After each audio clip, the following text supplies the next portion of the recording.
The Gumboro disease, or infectious bursal disease, is caused by an aviburnovirus which was first described by Albert Cosgrove in the early 1960s, from a clinical case that occurred on a farm located in the small town of Gumboro, Delaware, USA.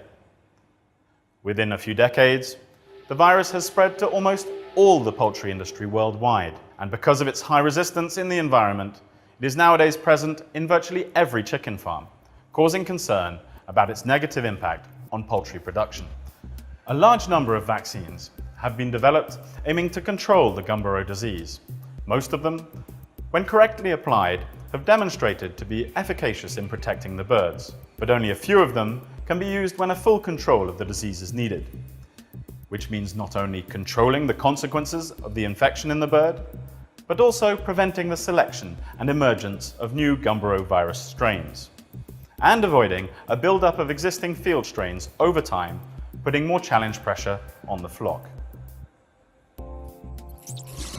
As the Gumboro virus is extremely resistant, the poultry houses will remain contaminated even after the cleaning and disinfection procedures.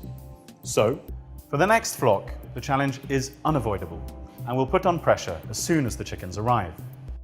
Early infection is by far the most detrimental, since it has a strong negative effect on humoral immunity. After 2 to 3 weeks of age, the consequences regarding immunodepression are much more limited or even absent. It is impossible to protect the young chicks against early infection by vaccination. The only way is to provide them with adequate passive immunity, which should be achieved using adapted vaccination schemes in breeders.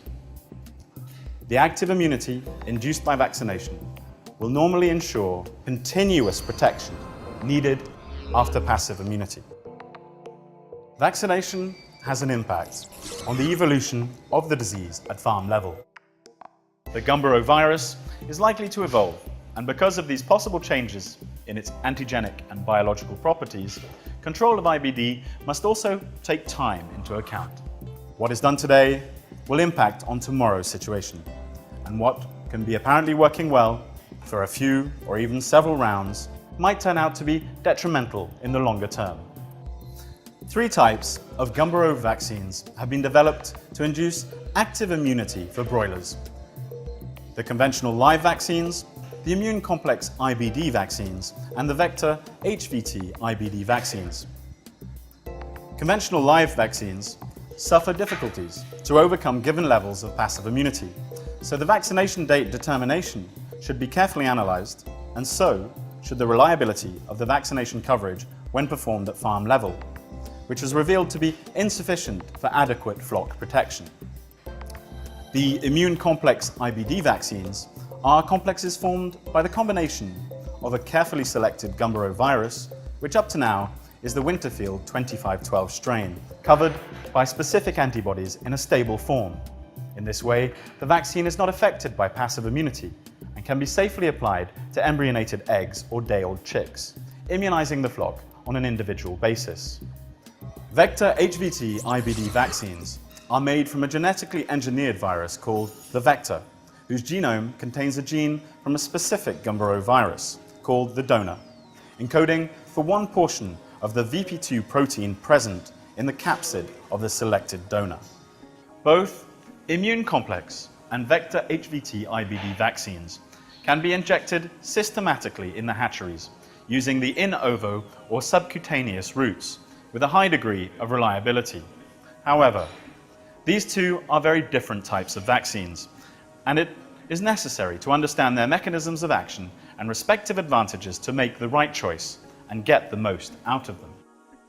Controlling a disease includes both protection of the susceptible animals against the negative consequences of the infection and prevention of the disease, that is to say, the reduction of the probability that the birds will be challenged.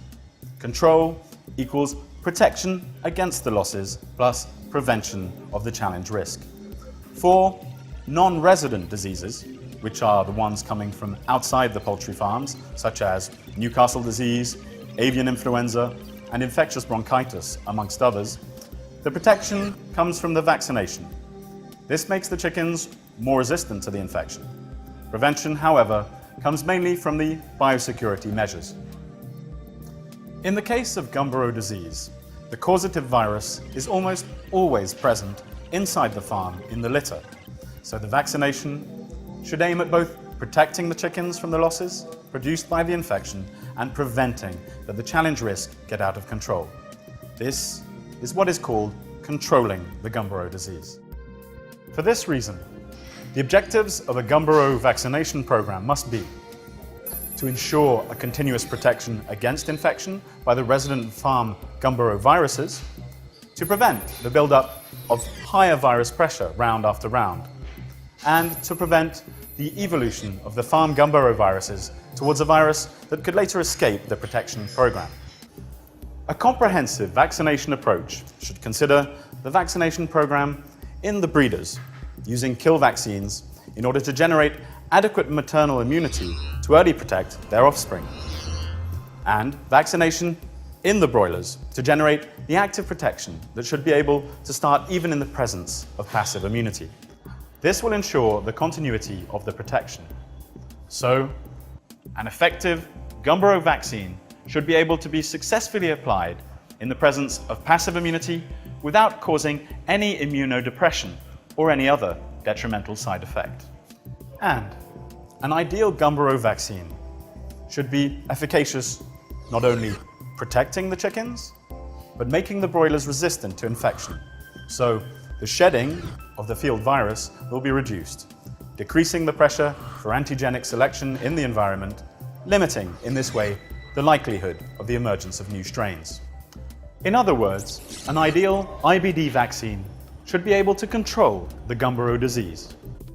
All live conventional immune complex IBD and vector HVT IBD vaccines have demonstrated under laboratory conditions that when properly applied, they were able to protect against the consequences of the infection. But under field conditions, the situation can be somewhat different. As it was mentioned before, conventional live Gumboro vaccines have the drawback of being easily neutralized by the passive immunity and the inadequate coverage of the population, consequence of the drinking water administration. So, under field conditions, the protection elicited by this type of vaccine is quite heterogeneous.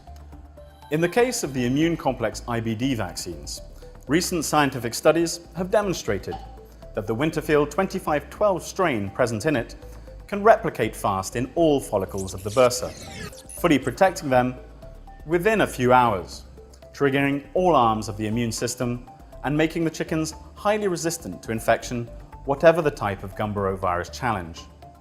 No morphological signs of challenge virus replication in the bursa can be seen. Under field conditions, the consequence is very homogeneous protection. Vector HVT IBD vaccines generate an immunity that does not come from the replication of a whole virus which triggers all arms of the immune system, but comes from antibody response to the VP2 antigen of the IBD virus expressed by the HVT vector. Therefore, the induced immunity is mostly, if not exclusively, of the humoral type. An important fact that has been recently confirmed is that the level of protection induced by the vector HVT IBD vaccines is dependent on the Gumboro virus strain that is challenging the chickens.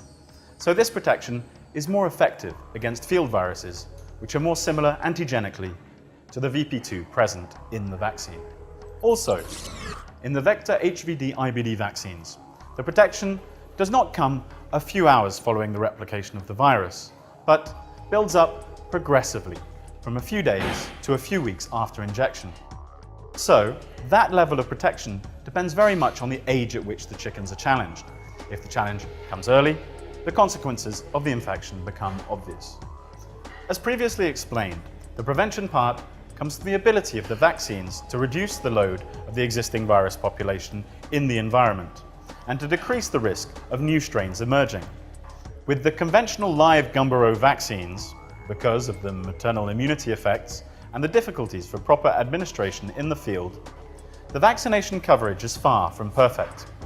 Many birds never take the vaccines, so when the flock is challenged, the field Gumboro virus replicates in the susceptible animals, increasing the buildup in the environment cycle after cycle. With the vector HVT IBD vaccines, even if clinical protection is present, the protection induced is limited. These vaccines do not suppress neither the infection of the bursa nor the shedding of the field virus, and consequently, the load of virus population in the farm will increase cycle after cycle.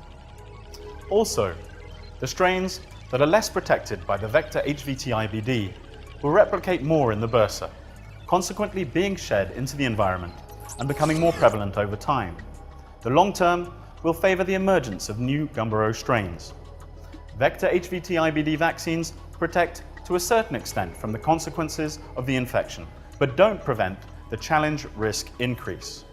As for the immune complex IBD vaccine, the fast bursa colonization has demonstrated that the vaccine is capable of blocking field virus replication, and consequently, the shedding of the challenge virus is reduced to low or almost undetectable levels, whatever their antigenic challenge type. This key characteristic is unique for this type of vaccine. This complete protection, or blockage, of the bursa means that after successive vaccination cycles, the virus load in the environment is greatly reduced, without exerting any selection pressure on the population. This way, the vaccination does not assist the emergence of new strains. Today, the immune complex IBD vaccines are the only ones that can effectively aim at the prevention part of Gumboro disease control at field levels. In conclusion, when aiming to achieve the control of Gumboro disease, the strategy chosen should attempt not only to decrease the losses caused by the infection, which in other words means protecting the birds, but also look to decrease the risk of the flock being infected by preventing either the build-up of the field Gumboro virus or the emergence of new strains. Besides the advantages of being administered in the hatchery without any interference with the passive immunity, which covers almost 100% of the flock, only the immune complex IBD vaccines are able to protect the birds and prevent the challenge, meaning full Gumboro control for today and tomorrow's poultry industry.